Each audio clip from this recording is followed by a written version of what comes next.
కుటుంబానికి ఇస్తున్న ఆదరణ మాట ఏమిటంటే, ఆ ఆదరణ అనే దానిలోనే ఓదార్పు ఉంది, ధైర్యం ఉంది, ప్రోత్సహించాల్సిన విధానం ఉంది, బలపరచవలసిన విధానం ఉంది. మనందరం ఉన్నాం, ధైర్యమే కదా, సంతోషమే కదా, ఆనందమే కదా. కాబట్టి దిగులు పడవలసిన పని లేదు.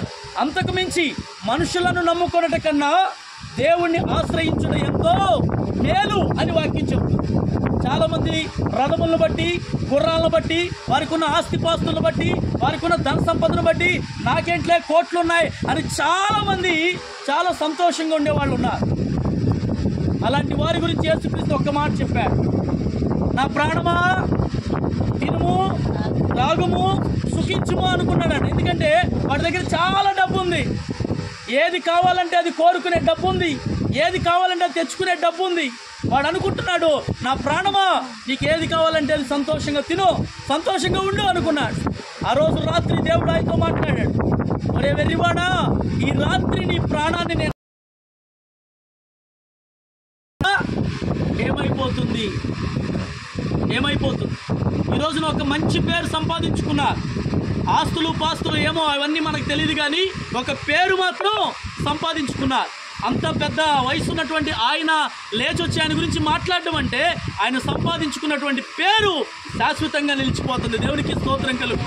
హల్లెలూయా. కాబట్టి జీవితం మరణాన్ని ఒక క్వశ్చన్ చేస్తుంది. మరణం జీవితాన్ని ఒక ప్రశ్నేస్తుంది. ఎందుకు జీవితము మరణాన్ని ప్రశ్నేస్తుందంటే, మరణం అడుగుతుందంట, నువ్వంటే ఎందుకు అందరికీ ఇష్టం? మరణం జీవితాన్ని అడుగుతుంది, నేనంటే ఎవ్వరికి ఇష్టం లేదు, నా పేరు మరణం. పక్కనున్నటువంటి జీవితం అడుగుతుంది, నువ్వంటే ఎందుకు అందరికి ఇష్టం అని అంటుందంట. అప్పుడు జీవితం చెప్పింది, నేనొక సత్యమైన అబద్ధాన్ని అంది. అంటే అర్థం ఏంటి? జీవిస్తున్నాం అనుకున్న వాళ్ళు అందరూ శాశ్వత కాలం జీవిస్తాననుకుంటున్నారు, కానీ వారిలో ఉన్నటువంటి అబద్ధం ఏంటంటే వారు చనిపోతారనే విషయం మర్చిపోతున్నారు. అది చెప్పిందంట ఆ జీవితం. నేనంటే అందరూ అసహించుకున్నారు, మరి నువ్వంటే అసహ్యమే. మరణం అంటే ఎవరికైనా ఇష్టం ఉంటుందా? మరణం అంటే ఎవరైనా హ్యాపీగా ఫీల్ అవుతారా? రా నా దగ్గర రా అని కోరుకుంటామా? ఎవరం కోరుకో.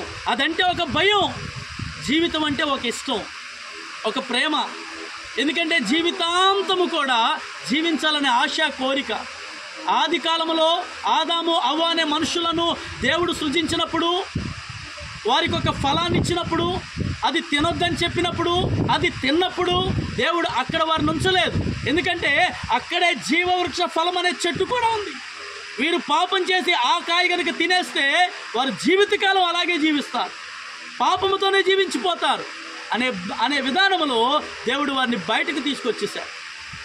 ఈరోజు అదే మరణం, అదే శాపం మనుషులందరి మీద ఏలుబడి చేస్తుంది. కాబట్టి ఈరోజు మనం నేర్చుకోవాల్సిన విషయం ఏమిటంటే, ఎవరము ఎలాగున్నా మంచి విధానంలో బ్రతకాలి.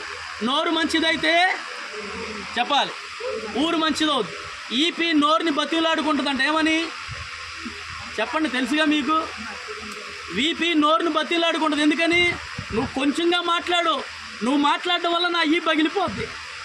కాబట్టి నువ్వు ఎంత తక్కువ మాట్లాడితే అంత మంచిదాన్ని. కాబట్టి ఒకటే విషయం, నోరు మంచిదైతే ఊరంతా మంచిదే. ఈ మనిషి ఇక్కడ ఉండవలసిన మనిషి కాదు. ఎక్కడ వీళ్ళ ప్లేసు? విజయవాడలో ఉయ్యూరు అనే ప్రాంతంలో ఉండేవాడు. చాలా కాలం అక్కడే మనకు తెలుసు. కానీ ఈ స్థలానికి వచ్చినటువంటి కొద్ది కాలంలోనే చాలా పేరు సంపాదించుకున్న విధానం, అది ఉద్యోగరీత్యా వచ్చినా ఏ రీతిగా వచ్చినా కూడా ఒక జీవిత విధాన శైలి అనేది ఆయన మార్చుకున్నటువంటి విధానాన్ని బట్టి ఆ పేరు అలాగున చిరస్థాయిగా నిలిచిపోతూ ఉంది. కాబట్టి ఈరోజు మనం నేర్చుకోవాల్సిన విషయం ఏమిటంటే, ఆదరణ కలిగించాలి. అది దేవుడు మనకిచ్చినటువంటి ఆదరణే అనేకులకు పంచాలి. విద్య నేర్చుకున్నవాడు ఎప్పుడు విద్య వాడిలోనే ఉంచుకోకూడదు. ఏం చేయాలి? పంచాలి. విద్యను ఏం చేయాలి? పంచాలి. అలా పంచితేనే అనేకులు ప్రయోజకులు అవుతారు. వాళ్ళ కప్పెట్టేసుకున్నాడు అనుకో, ప్రయోజనం లేదు. కాబట్టి ఇలా చెప్పుకుంటూ పోతే చాలా విషయాలు ఉన్నాయి. కాబట్టి మరి ఆ విడిచి వెళ్ళిన కుటుంబానికి మనందరం ఒక ఆదరణగా నిలబడదాం. ఆ ఆదరణలో 4 విషయాలు: ఓదార్చాలి, ప్రోత్సహించాలి, ధైర్యపరచాలి, బలపరచాలి. అలాగే వారందరినీ కూడా ఏదో వచ్చాం కదా, ఫంక్షన్ పెట్టారు కదా, 4 మాటలు ఆయన గురించి చెప్పాం కదా, తినేసి వెళ్ళిపోదాం కదా అనుకోవద్దు. ఆ తల్లిగారి దగ్గరికి వెళ్ళాలి, ఆమెతో మాట్లాడాలి, ధైర్యపరచాలి. కుమార్తెను కుమారుణ్ణి వారిని మనం కలుసుకోవాలి, వారితో మాట్లాడాలి, వారిని ధైర్యపరచాలి. ఆ తరువాత ఈ స్థలాన్ని విడిచి మనం, అది ఈ రోజున మనం నేర్చుకునే విధానం. ఈ కొద్ది మాటలు దేవుడు మన వినికిడిలో దీవించును గాక. అందరూ లేచి నిలబడదాం.